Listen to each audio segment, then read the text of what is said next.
ভাই এই যে দেখতেছেন গ্রামের সব মানুষ কানবান হইছে আজকে পয়সার অভাব উন্নত মানের চিকিৎসা করে হারতাছে না সবচেয়ে খারাপ লাগছে কি জানেন গাইস আমার এনে আইবার নিকে ডাক দিছে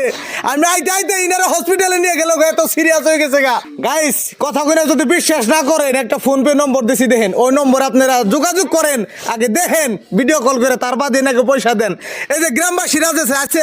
ওই মানুষগুলো হাসাই বেমারে পড়ছে ওই মানুষটা হ্যাঁ আপনি কান বান্নছেন কে আংগ্রো বাস্তব ব্যস্ত হই না জটিল রোগ আক্রান্ত হয়ে রয়েছে হাসাই নে এই দেখেন যারা বেকর পরে তারা বুঝে আজকে যেন দিকে যদি শুরু করি দেখেন না ওরা গেই কতটি মানুষ আমরা একটু দেখেন ঘুরে গেরিয়া দেখেন আমরা যদি মিছা কথা কই গ্রামের মানুষ তো মিছা কথা কব না এই গ্রামের যত মানুষ আছে সবটি মানুষ এই যে দেখেন একত্রিত হয়েছি আমরা আজকে এই যে গ্রামের মুখিয়াল মানুষ আছে মুরব্বী আছে তাকে কাছে শুনেন অ্যাকচুয়ালি কথা এটা হাসা কথা এটা মিছে আচ্ছা অ্যাকচুয়ালি মানুষগুলো হাসাই বেমার নেই হাসাই বেমার বহুদিন ধরে বেমার আপনারা